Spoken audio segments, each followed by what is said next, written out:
¿Qué puede ser peor que una recesión en estos momentos? ¿Por qué el CEO de JP Morgan Chase, uno de los bancos más grandes en Estados Unidos, está advirtiéndole, ojo, a sus clientes más adinerados, solamente a ellos, que puede venir algo peor que una recesión? Hay una alta probabilidad. Vamos a estar analizando qué significa, qué puede ser peor que una recesión. Además, cómo prepararnos y cómo yo estoy posicionada frente a una situación peor que una recesión en este año o en el año siguiente.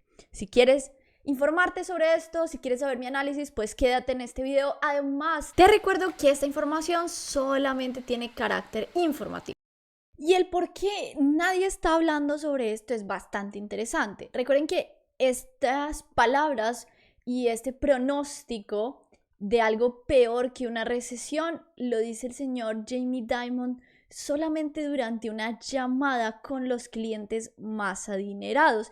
Y realmente es sorpresivo que la gran media, los medios sociales, medios de información, no nos han dado esta noticia con tanta fuerza, que a veces hacen otro tipo de pronósticos o dan otro tipo de opiniones. Entonces, digamos que en este punto nos hace pensar que, claro, les están diciendo a los clientes más adinerados que tengan menor exposición o que el banco va a tener menores entregas de ganancias o que van a reducir la exposición y van a estar moviendo pues donde está sus inversiones. Habla también un poco sobre la situación de la guerra en Ucrania, de la invasión a Ucrania, de los efectos de esta guerra en todo el mundo y en especial en Estados Unidos. Habla sobre la situación con China, ¿okay? Las crecientes tensiones de Estados Unidos con China, los tipos de interés, el aumento, el endurecimiento cuantitativo, crisis de petróleo, y habla también sobre algo muy importante, y es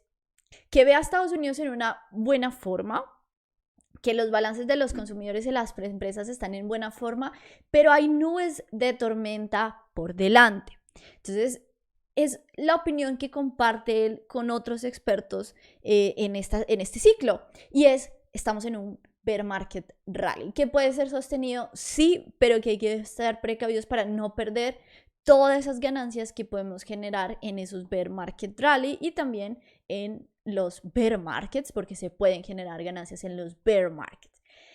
Jamie Dimon ve solo 10% de posibilidad de una desaceleración económica que no conduzca a una recesión, mientras que advierte omniosamente que hay entre un 20 y un 30% de probabilidades de algo peor.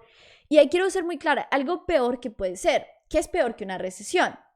Bueno, hay recesiones que no van a crear tanto impacto en el mercado laboral, que no son tan duraderas. Podemos tener una recesión técnica, podemos tener un soft landing, que es esa absorción de los tipos de interés de alguna manera que no afecta de una manera tan agresiva al mercado laboral, por ejemplo, o a los retornos del mercado tradicional.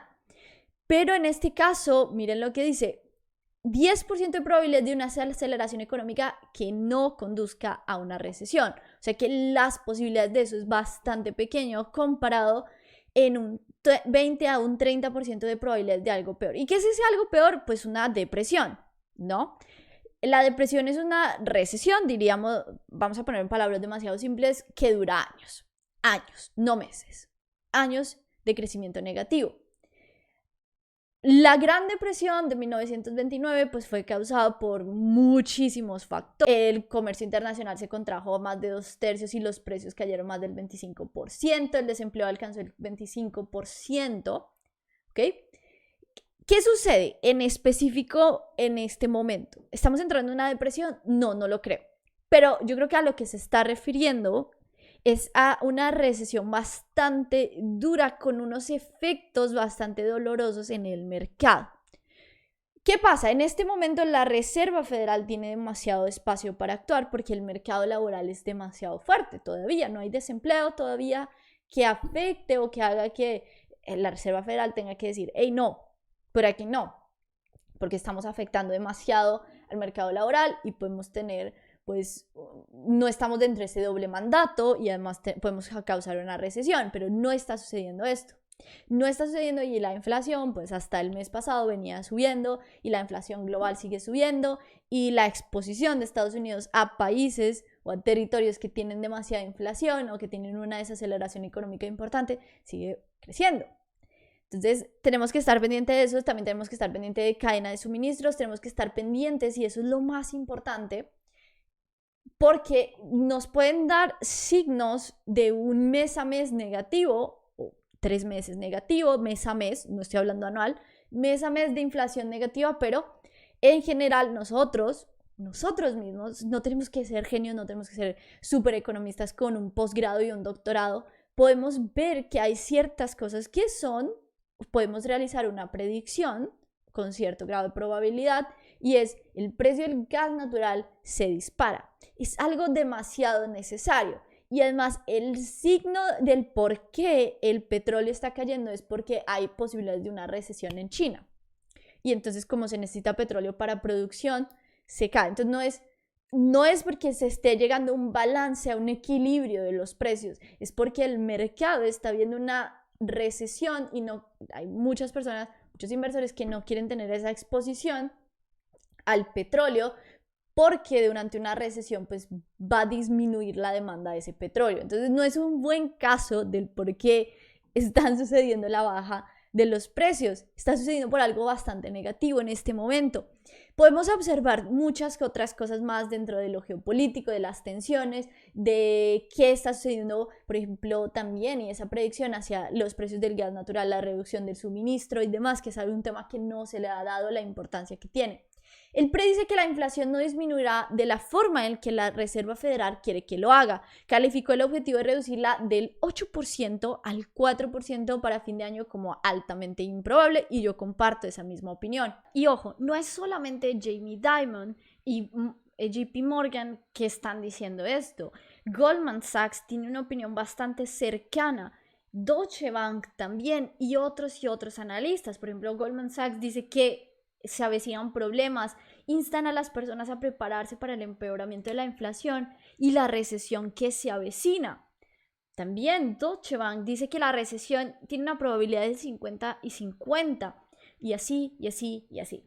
¿Qué pasa? Ninguno de estos analistas, ninguno va a hacer una predicción de un día y una fecha y una hora exacta de una caída, de una recesión.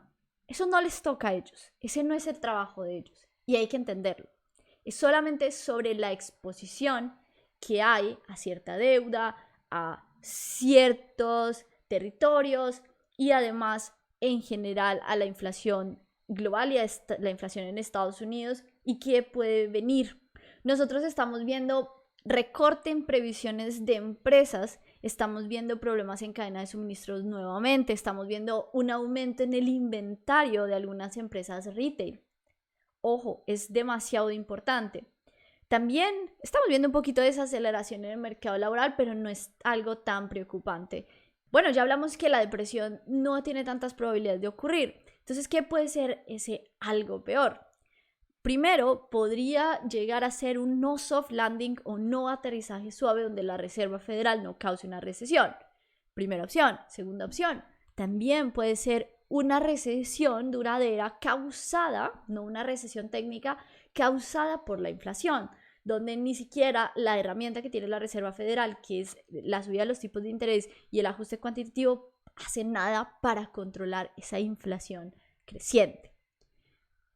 Otra opción es la espiral de la muerte de los salarios, que es cuando el empleado le está pidiendo al empleador un aumento del salario porque no tiene el mismo poder adquisitivo, porque el salario no le alcanza. Y ese empleador le dice, ok, vamos a hacerlo, pero esos costos adicionales por la mano de obra, por los salarios, se van a ver reflejados nuevamente en los costos de esos bienes y productos y al final de cuentas en el precio final. Entonces, nuevamente ellos le suben el precio a los productos, a los servicios, generan inflación. El empleado vuelve y le dice al empleador, hey, no me alcanza tampoco, vuélveme a subir el salario, y otra vez, y se causa una espiral. Eso es bastante peligroso. También podemos estar hablando que, combinado a eso, algo que puede impactar los mercados bastante fuerte, es no un soft landing o ese aterrizaje suave que quiere causar la Reserva Federal con su ajuste cuantitativo y sus tasas de interés altas, pero que generen un estrés en la economía. Eso se está viendo, eso es lo que podemos esperar y eso es a lo que nos tenemos que preparar. Bueno, entonces, ¿cómo prepararnos para esta situación? Más allá de prepararse para una fecha exacta, porque es bastante difícil de predecir, ellos que tienen esa data específica, que tienen acceso a tanta información, a los créditos, tienen información a cuántas las personas están endeudando mucho antes que se entreguen los resultados y mucha data que nosotros no podemos tener acceso. Muy importante, esos círculos financieros y demás no pueden hacer ese tipo de predicciones, pues nosotros tampoco podemos esperar hacer una predicción exactamente, y eso es a lo que yo me refiero. No podemos decir cuándo el mercado va a caer con exactitud, fecha y hora, pero podemos preparar nuestro portafolio para esos malos momentos que sí podemos verlo con cierto grado de probabilidad en ese macro o en ese estudio del ciclo. ¿Estamos adelante en el ciclo? Sí, claro, pero todavía no estamos en el final del ciclo, que es algo demasiado importante. Entonces, si bien hay que prepararse también a unos rallies que son naturales en el mercado, rallies de bear market, también tenemos que estar preparados para estos crash. ¿Y cómo se prepara? Una vez tú reduces el riesgo de tu portafolio, la exposición a todos estos activos, acciones, criptomonedas, oro también y demás, para que tú no vayas a generar pérdidas en este año por este ciclo bajista y no se vaya a consumir todas estas ganancias que estás haciendo durante el rally del bear market simplemente en una caída. Entonces, si bien puedes reducir la exposición, entender que no estamos en un ciclo alcista es demasiado importante. También puedes ver mi otra opción, que es, por ejemplo, hacer cortos y simplemente como no podemos predecir esa caída con exactitud, se hacen a largo plazo para que nosotros podamos generar ganancias durante esos crash y durante ese ciclo bajista en general, sin tratar de cronometrar exactamente el mercado, porque lo digo, es muy complicado. Entonces, más bien, yo resto exposición, minimizo los riesgos y además gano, que la estrategia es totalmente gratuita y no hay magia detrás, no hay absolutamente nada, es simplemente el análisis del ciclo más tener un corto con una criptomoneda que tenga unos malos tokenomics, que se pueda ir más a la baja comparado con unas de mayor capitalización y con mejores tokenomics, pero siempre manejando los riesgos, siempre teniendo al menos 2x desde el precio del mercado al precio de liquidación en todo momento, aprovechando esas caídas. Entonces, déjame saber en los comentarios cuál es tu opinión sobre estos comentarios de Jamie Dimon a sus clientes más adinerados. ¿Por qué crees que no ha salido en los grandes medios de comunicación esta información? Y bueno, déjame saber también cómo te vas a preparar si es que llega esta gran caída. Nos vemos en el siguiente video en vivo. Hasta la próxima.